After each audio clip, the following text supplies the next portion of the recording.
चलिए अब बताते हैं माइटोकॉन्ड्रिया। ठीक, तो माइटोकॉन्ड्रिया क्या है? तो माइटोकॉन्ड्रिया को सूत्र कणिकाएं बोलते हैं। इसका हिंदी पूछ दिया जाएगा कि माइटोकॉन्ड्रिया के हिंदी क्या होता है, तो सूत्र कणिकाएं। ठीक, अब कणिकाएं जो है से कणिकाएं आप ऐसे भी लिख सकते हैं, इस तरह से भी सूत्र।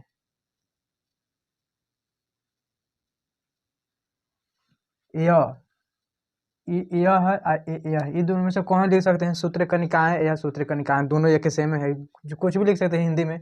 ठीक, डिस्कोवरी क्या है? डिस्कोवरी इसका खोज किसने किया था? माइटोकॉन्ड्रिया का खोज किसने किया था? माइटोकॉन्ड्रिया का खोज किया था बेंडा बेंडा बेंडा। ठीक, और नाम नाम किसने दिया था? खोज किया था किसी और ने, और नाम दिया था किसी और ने। ठीक, तो नाम किसने दिया? अल्टमैन ने। जिस तरह से अगर कोई बच्चा जन्म लेता है तो बच्चा जन्म कौन देता है? तो माँ देता है। उसको नाम कौन रखता है? तो चाहे तो माँ भी रख सकता है, चाहे तो फिर उसका बाप भी नाम रख सकता है, उसका चाचा भी नाम रख सकता है, यानी कोई भी उसका नाम रख सकता है। ठीक, तो इसलिए क्या है कि इसका नाम दूसरा कोई रखा था अल्टमैन ने, और इसका डिस्कवरी, इसका खोज किया था बेंडा ने। ठीक, तो उसी प्रकार है डबल मेम्ब्रेन। इसमें क्या है कि डबल डबल मेम्ब्रेन यानी कि दोहरी झिल्ली इसको बोलते हैं। इसमें दोहरी झिल्ली हुआ है, एक झिल्ली ऊपर है, एक जो बूंदे बूंदे जो है वो दूसरी झिल्ली है। तो ये जो है दूसरी यानी कि दोहरी झिल्ली के होता है, बना हुआ होता है। ठीक, और ये क्या है? क्रिस्टल है, टल बोलते हैं। हाँ, ये जो है एटीपी। एटीपी क्या होता है? एटीपी आपको बताया था कि एटीपी होता है एक एनर्जी होता है।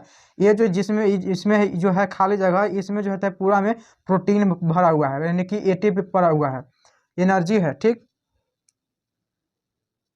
ये ये जो खाली है इसमें क्या है? एटीपी है। ठीक, ये एटीपी का मतलब क्या हुआ? Energy, energy. ठीक, और ये जो है ये जो है चारों पट्टी से, ये क्या है? मैट्रिक्स।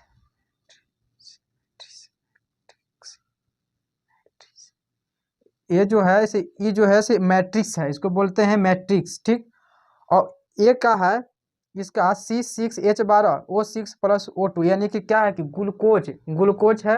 अगर ग्लूकोज ब्रेक डाउन करेगा तो क्या होगा? CO2H2O और ATP, यानी CO2 plus H2O plus ATP।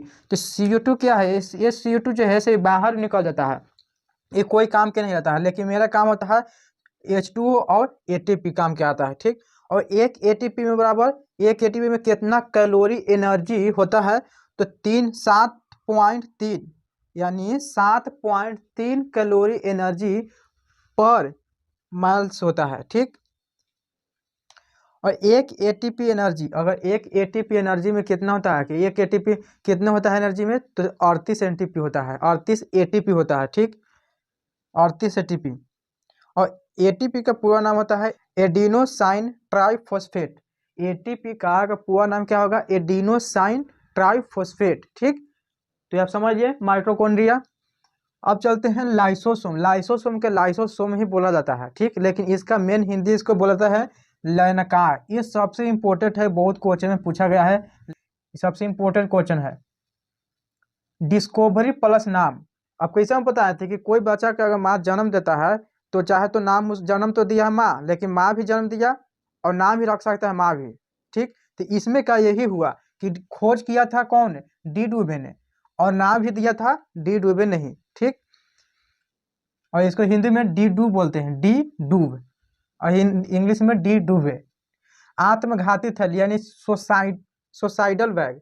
Suicidal का मतलब क्या? सोसाइट, अपने आप में ये जैसे सोसाइड कर लेता है, इसको जैसे आत्मघाती थैली बोलते हैं।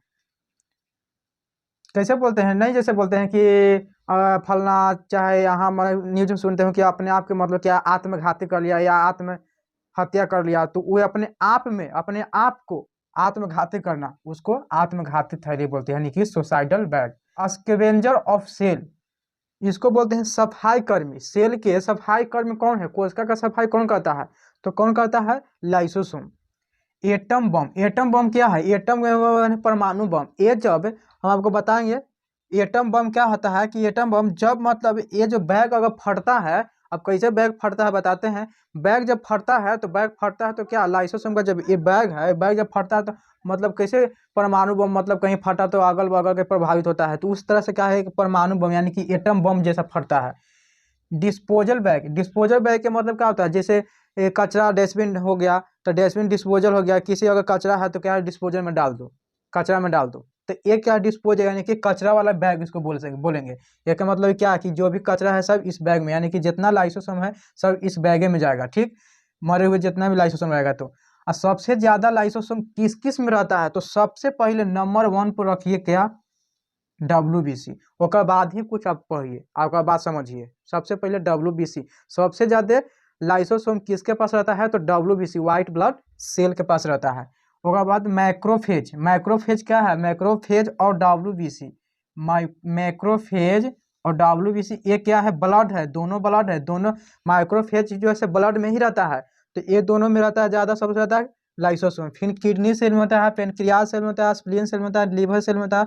लीवर में कौन सा सेल में रहता है, तो लूफर सेल, इसको बोलते हैं लूफर सेल। लूफर सेल में रहता है, बोन में इत्यादि रहता है, ठीक। अब जो है ये स्ट्रक्चर आपको दिखाई दे रहा है लाइसोसोम का। अब लाइसोसोम देखिए कैसे फटता है। लाइसोसोम ये जो है ये क्या है, ये जो है एंजाइम है, ये जो है इसमें एंजाइम है, इसको एंजाइम को क्या बोलते हैं, हाइड्रोलाइटिक एंजाइम, हाइड्रोलाइटिक एंजाइम बोलते हैं, ठीक।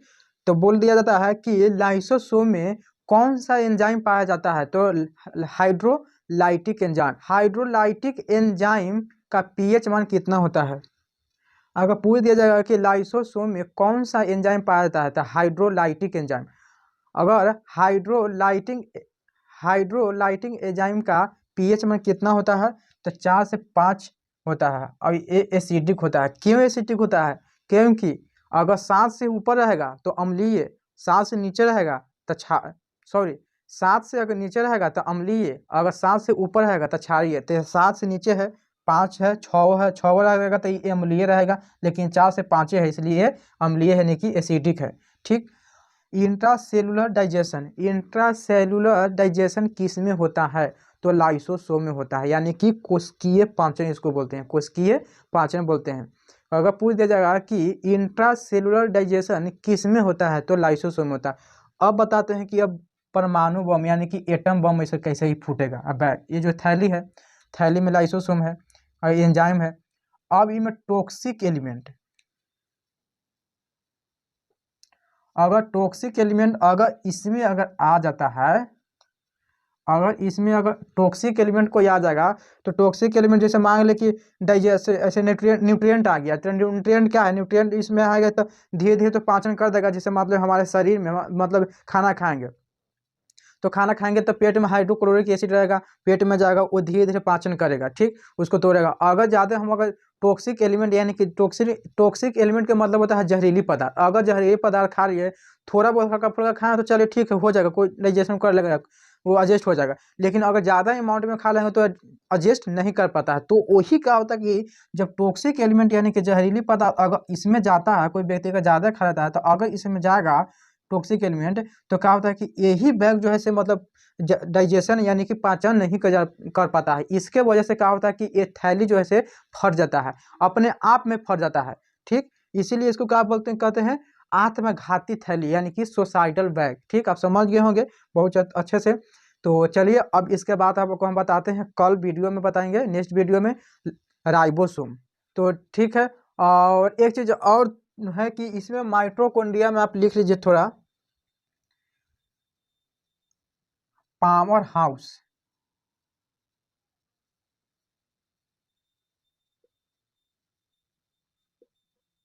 पावर हाउस किसे कहते हैं, तो माइटोकॉन्ड्रिया को पावर हाउस के भी नाम से जाना जाता है, माइटोकॉन्ड्रिया को पावर हाउस के भी नाम से जाना जाता है। और लाइसोसोम को सुसाइडल बैग या आत्मघाती थैली के नाम से भी जाना जाता है। और राइबोसोम के क्या नाम से जाना जाता है, तो कल हम आपको नेक्स्ट वीडियो में बताएंगे, ठीक। आप समझ लिए मेन आपका इसमें टॉपिक कौन सा हो गया। मेन आपका इसमें कोई पूछेगा कि पावर हाउस किसे कहते हैं, तो माइटोकॉन्ड्रिया को। आत्मघाती थैली किसे कहते हैं, तो लाइसोसोम को। लाइसोसोम में कौन सा एंजाइम पाया जाता है, हाइड्रोलाइटिक एंजाइम। हाइड्रोलाइटिक एंजाइम का पीएच में कितना होता है, 4 से 5।